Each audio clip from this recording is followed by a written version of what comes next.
प्रभु यीशु 30 साल का एक जवान, स्वस्थ पुरुष, एक दमदार और हट्टे कट्टे बदन वाला बढ़ई, लंबे दूरियों का पैदल सफर जिसके शरीर को और भी मजबूत और ताकतवर बना दिया होगा। अपनी जवानी की तंदुरुस्ती की उच्च क्षमता के समय जिसने अपने आप को संसार के लिए क्रूस पर अर्पित कर दिया। क्रूस पर मरने वाला इंसान कम से कम 3 से 10 दिन तक क्रूस पर जीवित रहता है, लेकिन प्रभु यीशु की मौत क्रूस पर कुछ ही घंटों में हो गई थी। मौत की सजा सुनाने वाला हाकिम पिलातुस भी यीशु की मौत की खबर सुनकर आश्चर्य करता है कि इतनी जल्दी वह कैसे मर गया। आखिर ऐसी क्या बात थी जिसके कारण एक फुर्तीले, तंदुरुस्त और स्वस्थ इंसान की मौत क्रूस पर 7 से 8 घंटे के अंदर हो गई। आज इस वीडियो में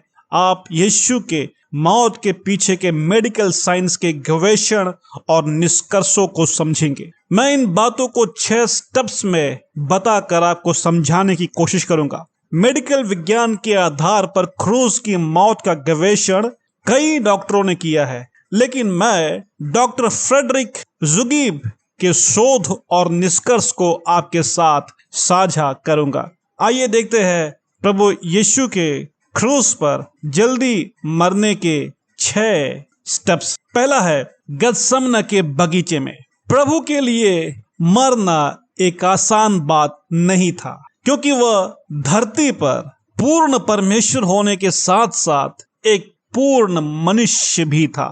उसकी दिव्यता उसकी मानवता की सहायता नहीं कर रहा था। यही कारण है कि उसे गतसमना में एक स्वर्गीय दूत से मदद लेनी पड़ी। चमत्कार करना, लोगों को चंगाई देना, मुर्दों को जीवित करना, पानी को दाख रस में बदलना, 5 रोटी से हजारों को खिलाना, पानी के ऊपर चलना, ये सब प्रभु के लिए चुटकियों का काम था। लेकिन क्रूस पर मरना चुटकियों का काम नहीं था।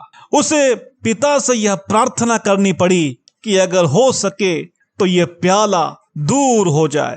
क्रूस का बोझ इतना गहरा था कि चिंता और आघात के कारण प्रभु यीशु को खून का पसीना आने लगा।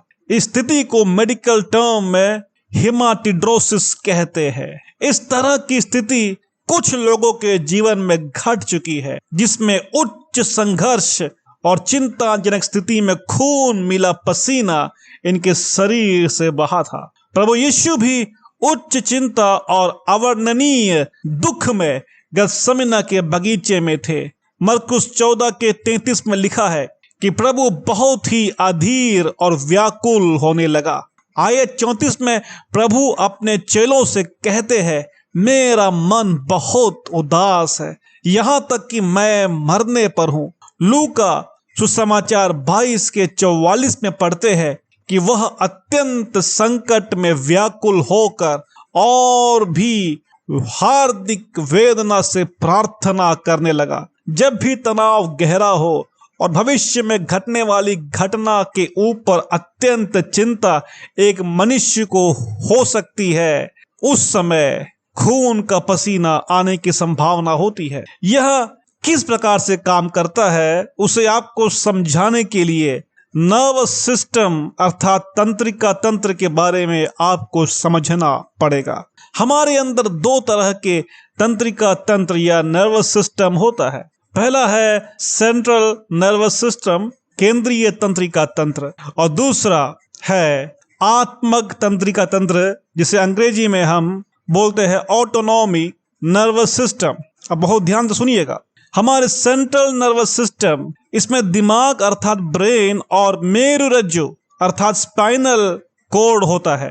यह सिस्टम हमारे इंद्रियों और सभी मांसपेशियों के क्रियाकलाप को नियंत्रित करता है, जैसे कि देखना, दर्द सहना, शरीर का तापमान। दूसरा आत्मक तंत्रिका, जिसे मैंने आपसे बताया कि ऑटोनॉमिक नर्वस सिस्टम कहते हैं, इसके अंदर 2 भाग होते हैं, अनुकंपी तंत्रिका तंत्र और परनकुंपी तंत्रिका तंत्र। ये दोनों मिलकर हमारे अंदर उन कार्यों को करते हैं जिन्हें हम करने के लिए सोचते नहीं है, जैसे कि पाचन प्रक्रिया, दिल की धड़कन, श्वास की क्रिया इत्यादि। जिस समय हम अत्यंत भय या चिंता में होते हैं उस समय हमारा दिमाग एक खास किस्म का केमिकल उत्पन्न करता है जो हमारे आत्मक तंत्रिका को प्रभावित करता है और तुरंत हमारी धड़कन तेज हो जाती है, हमारे नसों को सिकोड़ देती है, जिससे ब्लड प्रेशर बढ़ने लगता है और खून को हमारे स्किन या चमड़ी और उन सभी गैर जरूरी जगहों में जाने से रोककर सीधा दिमाग में प्रवाहित करता है, जिससे कि हमारा दिमाग ज्यादा सक्रिय हो जाता है, जो कि भय और चिंता के समय जरूरी होता है। शरीर के अंदर यह प्रक्रिया हमारे शरीर के ऊपरी सतह में ऑक्सीजन की कमी के कारण अक्सर पीलापन ले आता है, जो कि चमड़ियों और सतह के मांसपेशियों में खून का बहाव न होने या कम होने के कारण होता है, जो सर्वसाधारणतः भय और चिंता के समय लोगों में देखने को मिलता है। मांसपेशियों से खून का बहाव दिमाग की ओर जाने से मांसपेशियां कमजोर और बहुत ही थकान महसूस करती है और अक्सर लोग लड़खड़ा कर गिरने लगते हैं। मत्ती 26 अध्याय के 39 में लिखा है कि प्रभु यीशु थोड़ा आगे बढ़कर मुंह के बल गिर गया और फिर प्रार्थना की। उस समय आंख की पुतलियां ज्यादा प्रकाश को सोखने के लिए बड़ी हो जाती है कि ज्यादा से ज्यादा देख सके, सांसें तेज हो जाती है, शरीर को ज्यादा से ज्यादा ऑक्सीजन मिल सके, ऊर्जा को बचाने के लिए पाचन प्रक्रिया धीमी हो जाती है और शरीर का तापमान कम करने के लिए शरीर में मौजूद 20 लाख से ज्यादा पसीने की ग्रंथियां सक्रिय हो जाती है। लेकिन जब ऐसा ज्यादा देर तक रहता है तब उन मांसपेशियों में कंपन होना शुरू होता है, जो कि खून और ऑक्सीजन के अभाव में होता है। दिमाग उस समय शरीर की आघात को समझता है और तुरंत तंत्रिका तंत्र उन कार्य को सक्रिय कर देता है जो या तो धीमी हो गई थी या बंद हो गई थी। अब अचानक खून का बहाव मांसपेशियों चमड़ियों में आने के कारण पसीने की ग्रंथियों के अति सूक्ष्म नसें फट जाती है, जिससे पसीने के साथ खून भी आना शुरू हो जाता है। गत्समना के बगीचे में प्रभु यीशु के शरीर से कितना खून गया होगा इसके बारे में अनुमान लगा पाना नामुमकिन है। एक व्यक्ति में उसकी उम्र और वजन के आधार पर 4 से 7 लीटर तक खून होता है, लेकिन जब खून अचानक और शीघ्र किसी दुर्घटना के कारण बहना शुरू होता है तब अगर 40% के ऊपर खून बह जाए तो व्यक्ति को असाधारण तकलीफ, थकान और शरीर में अस्थिर और अनियंत्रित झटके आने शुरू हो जाएंगे और अगर शीघ्र ही बहते हुए खून को न रोका गया तो व्यक्ति की मौत हो सकती है। लगभग 3 बार प्रभु यीशु अपने अत्यंत दबाव और चिंता के समय अपने सबसे करीबी चेले पतरस, याकूब और यूहन्ना के पास जाते हैं। शायद यह प्रक्रिया अपने मौत के करीब होने पर अपनों के करीबी को चाहने और उनसे सहानुभूति मिलने की उम्मीद के कारण होगी, लेकिन तीनों चेले हर बार सो रहे थे। प्रभु अपने मौत के सफर में अकेले हो गए थे, कोई भी उनके दुख को और व्यसन को समझ नहीं पा रहा था। यह प्रभु के लिए एक क्रिटिकल घड़ी थी। इस असहनीय पीड़ा और घोर चिंता के वक्त प्रभु के पास स्वर्गीय दूत की सहायता उतरती है। जब आप गत्समने के 3 घंटों तक की उस दौर को और तड़प को मनन करते हो तब परमेश्वर आपके प्रभु के दुखों की गहराई में ले जाए, मेरी यही प्रार्थना है। दूसरा स्टेप है काइफा के घर पर। आधी रात के लगभग महायाजक की सेना यीशु को काइफा के सामने ले आते हैं और वहां उस पर दोषारोपण होता है। मत्ती 26 के 67 और 68 में लिखा है कि वहां पर लोगों ने उसके मुंह पर थूका और उसे घूंसे मारे। दूसरों ने थप्पड़ मार के कहा, हे मसीह, हमसे भविष्यवाणी करके कह कि किसने तुझे मारा। इन घूसों और थप्पड़ का प्रहार खुन्नस निकालने और ज्यादा से ज्यादा यीशु को पीड़ित करने के लिए था। किन किन जगहों पर घूसे मारने से तकलीफ अधिक होती है, उन सभी जगहों में उन लोगों ने घूसे मारे होंगे। भोर होने तक ये प्रक्रिया चलती रही और आप कल्पना कर सकते हो कि इस समय तक प्रभु यीशु का शरीर और चेहरा कितना सूजन से भर गया होगा। प्रभु ने आखिरी बार फसह का भोज किया था, उसके बाद ना ही नींद और पानी उसे पीने को मिला। गत्समने के घोर दुख भरी खून के पसीने की कारण कितना अधिक प्यास और थकान प्रभु को महसूस हुआ होगा। और उसके मध्य में कैफा के घर में लोगों का थप्पड़ और घूसों से मारना यीशु को किस हद तक तोड़ दिया होगा, आप कल्पना कर सकते हो तो जरूर कीजिएगा। तीसरी स्टेप है मृत्यु के लगभग 7 घंटे पहले कोड़ों की मार, जिसे अंग्रेजी में स्कॉर्जिंग एट पिलर कहते हैं। सुबह के लगभग 6 बजे प्रभु यीशु को पिलातुस हाकिम के पास लाया गया, लेकिन पिलातुस ने उसमें कोई दोष नहीं पाया। फिर भी भीड़ को खुश करने की मनसा से उसने यीशु को कोड़े लगवाकर क्रूस पर चढ़ाए जाने के लिए सौंप दिया। लेकिन यह कोड़ों की मार बहुत खतरनाक थी। इसका मुख्य उद्देश्य क्रूस पर मरने वाले मुजरिम की पीड़ा और यातनाओं को और भी दुश्वार बनाना था। इस कोड़े को रोमन फ्लैग्रम कहते थे, जो घोड़ों के चमड़े से बनता था, जिसकी आखिरी सिरों पर नुकीले हड्डियों के टुकड़े, नुकीली लोहों के छल्ले, कांच के टुकड़े होते थे। यहूदियों की परंपरा के अनुसार 39 कोड़े मारने का प्रचलन था, लेकिन रोमी सैनिकों को कोड़े मारने के लिए ऐसा कोई नियम नहीं था। वे तब तक मार सकते थे जब तक वे थक न जाए। प्रभु यीशु को कितने कोड़े मारे गए थे इसके बारे में बोल पाना कठिन है। कोड़े मारने के लिए रोम के सैनिक जिसे क्रूस पर मरने वाले मुजरिम के साथ में करते थे, वैसे ही यीशु को भी एक पिल्लर पर, जिसके ऊपरी भाग में लोहे का हुक होता था, उसमें यीशु के दोनों हाथ को बांध दिया, ताकि कोड़े खाते वक्त कहीं यीशु जमीन पर ना गिर पड़े और ना ही पड़ने वाले कोड़ों को रोकने की कोशिश करे। मतलब जितनी भी मार पड़े वह सब गहरे आघात और पीड़ा को पैदा करे। कोड़ों का पहला पार्ट शरीर के पिछले भाग में मारते थे और फिर सीधे कर मारते थे। यहूदी इतिहासकार जोसेफस यहूदियों के वृत्तांत में इस प्रकार कहते हैं कि रोमियों के कोड़े इतने खतरनाक होते थे, एक प्रहार से ही चमड़े सहित मांस के टुकड़ों को खींच निकालते थे। कोड़े की कई मार हड्डियों तक को दृश्य कर देती थी और कभी कभी अंतड़ियां भी बाहर आ जाती थी। प्रभु के सर को छोड़कर पीछे हर जगह कोड़ों की मार का टारगेट था। कोड़ों की हर मार मांस को गहरा काटता था। स्नायु और नसों को काटकर खून की धारा पीठ से बहा दी होगी। सीने के पीछे पीठ की पसली के बीच के हर एक पसली में मांसपेशियां होती है, तंत्रिका तंत्र का जाल और धमनियां या आर्टरीज होती है। कोड़ों का प्रहार धीमे धीमे इस भाग को तबाह कर रहा होगा, जिससे खून और भी अधिक मात्रा में धमनियों के फटने से बह रहा होगा। एक इंसान के शरीर में दो प्रकार के दर्द होते हैं। पहला है नोसिसेप्टिव और दूसरा है न्यूरोपैथिक। नोसिसेप्टिव वह है जो चोट लगने की जगह पर दर्द करता है, लेकिन न्यूरोपैथिक दर्द वह है जो तंत्रिका तंत्र के गड़बड़ी के कारण या तंत्रिका तंत्र के चोट पर दर्द करता है। यह दर्द असहनीय, जलन और हथौड़े की मार जैसा प्रतीत होता है। प्रभु यीशु के मामले में उसका मसल्स और नर्व दोनों ही घायल हो चुके थे, बुरी तरीके से फट चुके थे, और ऐसी हालत में सिर्फ चोट की जगह पर नहीं बल्कि उसके पूरे बदन में तंत्रिका तंत्र के माल फंक्शन के कारण भयानक दर्द उठ रहा होगा। वास्तव में कोड़ों की मार से लेकर क्रूस पर उसकी मौत होने तक वह कभी भी दर्द रहित नहीं था।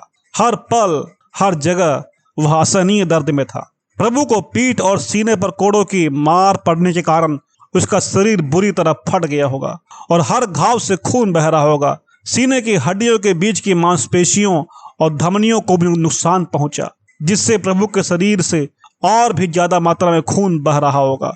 कोड़ों के आघात के कारण फेफड़ों में पानी का जमाव शुरू हो गया होगा, जिससे सांस लेने में भी कठिनाई हो रही होगी। पीठ की पसलियों के निचले भाग में गुर्दों पर भी चोट पहुंची होगी, क्योंकि कोड़ों की मार ने मांस को गहराई से काट या भेद कर गुर्दे के ऊपरी मसल्स को नुकसान पहुंचाया होगा, जिससे खून का फिल्टर सही तरीके से नहीं हो पा रहा होगा और इस समय तक शरीर में खून की कमी के कारण ऑक्सीजन की कमी और कार्बन डाइऑक्साइड की मात्रा ज्यादा हो गई। इसी स्थिति में खून अधिक अम्लीय हो जाता है। मसल्स और नर्व के फटने के कारण खून में पोटेशियम की मात्रा ज्यादा हो जाती है। इस स्थिति में दिल ढंग से काम नहीं करता और उसकी इलेक्ट्रिक गतिविधियां बाधा उत्पन्न करती है, जिससे धड़कन अस्थिर हो जाती है और ब्लड प्रेशर नीचे गिरना शुरू हो जाता है। आंखों में अंधेरा और कान में सीटी बजना और शरीर में अनियंत्रित झटके आना शुरू हो जाते हैं। शायद कोड़ों की मार के बाद सैनिकों ने कोड़ों की मार से असहनीय दर्द और ट्रामा में पड़े प्रभु को खींचकर बाहर निकाला होगा। जैसे आप इसके कोड़ों को स्मरण करते हो मेरे प्रियो, तो यशायाह 53 का 2 आयत जरूर मनन कीजिएगा, जहां लिखा है कि उसकी ना तो कुछ सुंदरता थी कि हम उसे देखते, ना ही उसका रूप ऐसा दिखाई पड़ा कि हम उसे चाहते। आयत 5 में लिखा है कि वह हमारे ही अपराधों के कारण घायल किया गया, वह हमारे अधर्म के कामों के कारण कुचला गया, हमारी ही शांति के लिए उस पर ताड़ना पड़ी कि उसके कोड़े खाने से हम लोग चंगे हो जाए। जी हाँ, उसके शरीर से बहने वाला हर कतरा उसके मारने वालों के खिलाफ नहीं बल्कि क्षमा और छुटकारे की बात करता था। पवित्र आत्मा आपको प्रभु के दर्द की गहराई को समझने में और साथ में छुटकारा पाने में सहायता करे। चौथा स्टेप है कांटों का मुकुट। हमारे शरीर में जब कोई चोट या कटन होता है तो खून तो बहता है, लेकिन जल्दी से थम भी जाता है, क्योंकि धमनियां हमारे मांसपेशियों के अंदर होता है, उसमें नुकसान जल्दी नहीं होता है। ये कुदरती बचाव का तरीका है। लेकिन हमारे सर में जो स्किन होती है वह मांस के साथ नहीं होती है, इसलिए धमनियां ज्यादा गहराई में नहीं होती है, और सर में चोट लगने के वक्त धमनियों में चोट ज्यादा जल्दी लग सकता है। ऐसी स्थिति में खून ज्यादा बहेगा। मरकुस 15 अध्याय के 17 में पढ़ा जाए तो देखते हैं कि सैनिकों ने यीशु के सर पर कांटों का मुकुट रखा और उसके सर पर डंडे से मार रहे थे। इज़राइल में आसानी से उपलब्ध होने वाली एक कटीली झाड़ी जिसका नाम पैलियरस अकुलिटस है, इसके कांटे सूखने पर और भी मजबूत और नुकीले हो जाते हैं। इसी का मुकुट बनाकर प्रभु के सर पर रखा गया था। हर एक डंडों की मार इस नुकीले कांटों को और भी अंदर ले जा रहा होगा, जिससे धमनियां बड़े आराम से चोटिल होकर सर से खून बड़ी मात्रा में बहना शुरू हो गया होगा। लगभग 30 से 60 के आसपास कांटे रहे होंगे उस मुकुट में, जो सर के नर्व को बेध रहा होगा। इस नर्व पर चोट असहनीय दर्द को पैदा करता है। इस नर्व के छोटे छोटे जाल हमारे हर एक दांत से जुड़ा होता है, जो दांत के दर्द पर असहनीय पीड़ा उत्पन्न करता है। अनुमान लगाइए कि अगर डेंटिस्ट बिना सुन्न किए, इंजेक्शन लगाए बिना आपके दांतों पर काम करे तो कितना असहनीय दर्द आपको होगा। अब आप अनुमान करिए कि 30 से 60 डेंटिस्ट एक साथ मिलकर बिना सुन्न किए आपके सर के उस नर्व को छेद रहे हो। बहुत ही कम लोगों में इस नर्व के डैमेज होने पर न्यूरालजिया नाम एक बीमारी होती है, जिसमें अचानक इस नर्व में दर्द उठता है, और वो दर्द जिन लोगों ने सहा है जानते हैं कि वह कितना भयानक होता है। बहुत लोग तो दर्द के कारण आत्महत्या कर लेते हैं, क्योंकि उनको दर्द सहने से ज्यादा मरना ज्यादा आसान लगने लगता है। प्रभु के सर में रखे कांटों के गुच्छे ने यीशु के सिर और चेहरे पर जो असहनीय दर्द पैदा किया होगा, उसको स्मरण करने के लिए कल्पना के सागर में गोते लगाकर उसके चरणों में जाकर खड़े हो जाइए, ताकि आप देख सको कि किस प्रकार से आपके प्रभु ने आपके लिए अवर्णनीय दर्द को सहा था। 5वां स्टेप है भारी क्रूस को लेकर गोलगोथा की ओर। यूहन्ना 19 के 17 में लिखा है कि वे यीशु को ले गए और वह अपना क्रूस उठाए उस स्थान तक बाहर गया जो खोपड़ी का स्थान कहलाता है, और इब्रानी में इसे गुलगुता कहते हैं। लगभग 80 से 100 किलो के बीच का वजनी क्रूस लेकर गहरी थकान और भयानक दर्द में एक कदम भी चलना दुश्वार होता है। पिलातुस के किले से लेकर गुलगुता लगभग 1 किलोमीटर है, लेकिन इस पर चलना यीशु मसीह के लिए किस प्रकार होगा आप सोच सकते हैं। दर्द और खून की कमी के कारण शरीर के अनियंत्रित झटके के चलते प्रभु कई जगह पर गिर पड़े, और उस समय उसका चोट और भी गहरा हुआ, कांटों का घाव और भी ज्यादा गहरा हुआ, जिससे प्रभु के शरीर का खून और भी ज्यादा बहा। और एक ऐसा संदर्भ आया जहां पर प्रभु के लिए क्रूस उठाना और एक कदम भी चलना नामुमकिन हो गया। शायद इसी कारणवश मत्ती 27 का 32 आयत कहता है कि बाहर जाते हुए उन्हें शमौन नामक एक कुरैनी मनुष्य मिला। उन्होंने उसे बेगार में पकड़ा और उसका क्रूस उठाकर ले चले। इस समय तक पिछले 10 से 12 घंटे के बीच ना ही प्रभु ने कुछ खाया ना ही कुछ पिया। गत्समने में खून का पसीना बहने से, कोड़ों की मार से बहे खून और कांटों का मुकुट से बहे खून के कारण प्रभु अपनी आखिरी लम्हों के काफी करीब आ गए होंगे, और आखिरी में प्रभु ने क्रूस की ओर अपना अंतिम और जयात्मक सफर तय किया। इस समय मैं थोड़ा रुक कर आपसे यह बोलना चाहूंगा कि प्रभु ने एक बहुत बड़ा पाठ हम सभी को यहाँ पर दिया है। अपना क्रूस उठाना सभी के लिए जरूरी है, पर कभी कभी ऐसा होता है जब कभी कभी हम अपने क्रूस उठाने में असमर्थ होते हैं, तब हमें एक दूसरे की सहायता की जरूरत पड़ती है। किसी की भी कमजोरी को हमें तुच्छ या छोटा नहीं समझना चाहिए, बल्कि अपने लिए एक मौका समझकर हमें अपने भाइयों और बहनों की जो किसी तकलीफ के कारण अपना क्रूस उठाकर चलने में असमर्थ है, उनकी मदद करनी चाहिए। इसीलिए प्रेरित पौलुस रोमियो की पत्री 15 के 1 में कहता है कि हम बलवानों को चाहिए कि निर्बलों की निर्बलताओं को सहे। साथ में यह एक और बड़ी भेद की बात को बयां कर रहा है। जब नूह ने हाम के बेटे कनान को श्राप देकर उसे सबसे नीच और सबका दास बना दिया था, तभी प्रभु ने उसी कनान के वंशज शमौन कुरैनी को अपने साथ क्रूस के अंतिम सफर के लिए चुना। जो छोटा किया गया वह प्रभु में बड़ा किया गया, जिसको श्राप मिला उसे आशीष दिया गया। यह है प्रभु के क्रूस के करिश्मा जो छोटों को बड़ा बनाता है, कमजोरों को आजाद करता है, श्राप को तोड़ देता है। वाह, मैं धन्यवाद करता हूँ प्रभु को जिसने इतना बड़ा काम अपने क्रूस के दर्द के समय पर किया। छठवीं बात, क्रूस के वो आखिरी पल। रोमन क्रूस पर चढ़ने वाले मुजरिमों को नंगा क्रूस पर चढ़ाते थे ताकि वह सभी की नजरों में और भी तुच्छ ठहरे।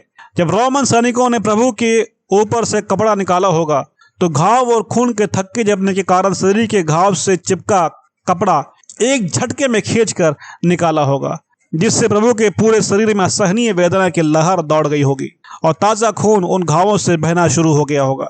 सैनिकों ने जल्दी करने के लिए प्रभु को जमीन पर धक्का दिया होगा, जिससे प्रभु गोलगोथा के कंकड़ और पत्थरों और बारीक बुरादे पर गिरे होंगे, जिससे घाव पर जिसे नमक लगने जैसा अनुभव हुआ होगा। सैनिकों ने प्रभु के हाथ और पैरों को पकड़कर जैसे तैसे क्रूस पर रखा होगा कि उसके हाथों और पांवों को कील से ठोका जाए। कीलों को प्रभु के हाथ के कलाई के पिछले भाग में दो हड्डियों के बीच में या फिर हथेली पर ठोका गया था। कीलों के सही लोकेशन को लेकर विद्वानों के मध्य असहमति बनी हुई है। जो लोग ये कहते हैं कि हथेली में ठोका गया था, वो ये कहते हैं कि हथेली 100 किलो तक के वजन को आराम से संभाल सकती है, इसलिए प्रभु यीशु के वजन को भी क्रूस पर बड़े आराम से यीशु मसीह की हथेली ने संभाल लिया होगा। फिलहाल मैं यहाँ पर आपके ऊपर छोड़ता हूँ कि आप निर्णय करें कि कील कलाई के पीछे भाग में या हथेली में ठोका गया होगा, पर दोनों जगहों का असर लगभग एक सा रहेगा। डॉक्टर जुबिक के मुताबिक कील हथेली में ठोका गया था, जिसे उन्होंने अपनी किताब में साबित किया है। उनकी किताब का लिंक मैं डिस्क्रिप्शन में डाल दूंगा, आप उसे चाहे तो खरीद कर पढ़ सकते हैं। जिस समय कील को हाथ में उतारा गया था उस समय हाथ के मीडियन नर्व को काट कर या छेद कर कील हाथ के आर पार गया था।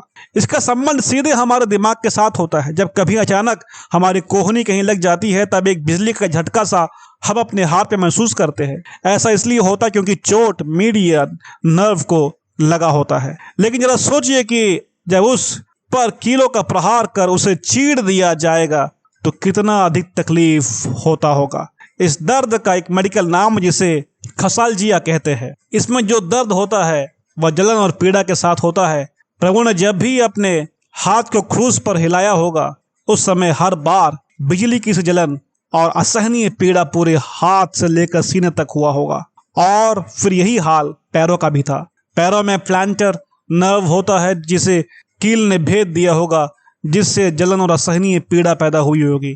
जिस समय क्रूस को खड़ा करने के लिए उसे उसके खुदे गड्ढे में खड़ा किया होगा तब प्रभु का शरीर एक झटके में गुरुत्वाकर्षण बल के कारण नीचे की ओर झूल गया होगा, जिससे हाथ के कंधे उखड़ गए होंगे। भजन 22 के 14 में मसीह के क्रूस की मृत्यु पर हुई भविष्यवाणी में कहा गया है कि उसकी हड्डियों के जोड़ उखड़ गए और इस समय शरीर के सभी घाव और नर्व में दर्द अपने चरम सीमा पर पहुंच गया होगा। शरीर का वजन पांवों के कीलों के ऊपर आकर टिक गया था, जिसे हाथ के कील ने बैलेंस किया था। ऐसी स्थिति में हम सांस भीतर लेना और छोड़ना बहुत मुश्किल होता है। सांस लेने के लिए पांव को कील के बल सीधा कर अपने पीठ को क्रूस से सटाना पड़ता है और जब तक मृत्यु नहीं होती तब तक यह प्रक्रिया चलता रहेगा। इसी कारण से प्रभु के साथ अगल बगल लटकाए डाकुओं की टांगें तोड़ दी गई थी, जिससे उनकी मौत जल्दी हो जाए, क्योंकि ऐसी स्थिति में वे अपने पांव पर कील के सहारे खड़े नहीं हो पाएंगे और सांस नहीं ले पाएंगे। लेकिन प्रभु यीशु के पैर नहीं तोड़े गए क्योंकि उनकी मृत्यु हो चुकी थी। मेरे प्रियो, क्रूस के वो आखिरी पल बहुत ही पीड़ा से भरे हुए पल थे, लेकिन इस सभी पीड़ा और दुख को उसने बड़ी खुशी के साथ सहन किया था। उसने अपने आगे धरे हुए उस महिमा की बात को सोच के क्रूस का दुख उसने बहुत ही आनंद के साथ में सह लिया। ऐसा प्रेरित पौलुस इब्रानी 12 अध्याय के 3 आयत में कहता है। मेरे प्रियो, क्रूस ने यीशु को बहुत पीड़ित किया, लेकिन उसकी हर एक पीड़ा ने यीशु मसीह को हमारे प्रति जोश और उमंग दिया। क्रूस की मृत्यु उसकी पराजय नहीं था, क्रूस की मृत्यु उसके जय की गाथा था। क्रूस पर एक व्यक्ति का आखिरी पल बहुत ही कमजोरी और तकलीफ से गुजरता है, जिसमें उसके पास बोलने की भी ताकत नहीं होती है। लेकिन बाइबल कहता है कि उसके मरने के ठीक पहले उसने बड़े शब्द से पुकारा और अपने प्राण को छोड़ दिया। तो बड़े शब्द से पुकारना वो उसके जय का ऐलान था। ये कमजोर व्यक्ति की पुकार नहीं थी, एक ताकतवर व्यक्ति की पुकार थी, जिसने प्रधानताओं का अधिकार को और सारे हाकिमों को स्वर्ग से उतार कर करके खुल्लम खुल्ला तमाशा बना करके उन पर जय जयकार की, ध्वनि सुनाई थी। यीशु मसीह की अंतिम पुकार जय की पुकार थी। बिल्कुल वो जय के नाद लगा रहा था, जय नाद उसने दिया था, और वो जय की उस नाद में, जय की उस शब्द में शैतान की सारी टोलियों ने सरेंडर कर दिया था। यीशु की क्रूस की मृत्यु पराजय की मृत्यु नहीं थी, जय की मृत्यु थी, मेरे और आपके लिए थी। शैतान के अंधेरे क्षेत्रों को कंपन पैदा करते हुए, भय पैदा करते हुए राज्य और ज्योति के संदर्भ में प्रेम और मीरास और आनंद और भरपूरी को वो लेके आ गया। यीशु मसीह की क्रूस की मृत्यु मुझे और आपको आजाद कर दिया हमारे बीमारी से, तकलीफों से, परेशानियों से। मेरे प्रियो, अगर आज आप कमजोर हो तो मुझे आपसे कहना है, क्रूस पर देखिए, यीशु की कमजोरी आपको मजबूत करने के लिए था। अगर आज आप बीमार हो तो क्रूस को देखिए, उसके कोड़े खाने से आपको चंगाई मिलती है। अगर आज आप डिप्रेशन में हो, यीशु क्रूस पर चढ़ते वक्त में डिप्रेशन में गया, खून का पसीना उसको आया ताकि आप आजादी की सांस ले सको। अगर आप एंग्जाइटी में हो, अगर आप टूटे हुए हो, तो यीशु का शरीर इस कारण तोड़ा गया ताकि आपका मन शांति के साथ में आगे बढ़ पाए। मेरे प्रियो, क्रूस आजादी का पैगाम है, क्रूस सुसमाचार है जो आपको मुझे यीशु मसीह के नाम से परमेश्वर पिता के पास खड़ा करता है और उसके प्रेम का लायक बनाता है। परमेश्वर ने हमसे इतना प्रेम किया कि उसने अपने पुत्र को दे दिया ताकि जो विश्वास करे वह नाश न हो परंतु अनंत जीवन पाने पाए। क्रूस की मृत्यु वो चिन्ह है जो हमसे ये कहता है कि परमेश्वर हमसे बेपनाह प्रेम करता है। आइए उस क्रूस को ऊंचा करें, उस क्रूस को थाम ले। पौलुस कहता है कि हमें प्रभु यीशु में और उसके बल में अपने आप को बलवंत करना है। प्रभु का बल क्रूस पर प्रकट हुआ था, जहां पर शैतान ने सरेंडर किया। आइए क्रूस को ऊंचा करें, आइए उसके चरणों में चले और अपने आप को अर्पित करें, उससे प्रार्थना करें। हे स्वर्गीय पिता परमेश्वर, आज इस क्रूस की कथा को सुने हुए हर मेरे भाई बहन को आशीष करें, उनके जीवन में आपके प्रेम का बहाव होने पाए। क्रूस से निकलती शफा और ताकत और नजात उनको छू लेने पाए परमेश्वर। वे चंगे होने पाए यीशु मसीह के नाम से, वे सामर्थी बनने पाए, वे आजाद होने पाए शैतान की गिरफ्त से। धन्यवाद करता हूँ ऐसा आपने किया परमेश्वर। महिमा आदर आपको देता हूँ, यीशु मसीह के नाम से प्रार्थना को मांगता हूँ, आमीन, हालेलुया। तो मेरे प्रियो, प्रभु आपको आशीष करे। मिलते हैं अगले वीडियो में, तब तक के लिए शालोम, जय मसीह की।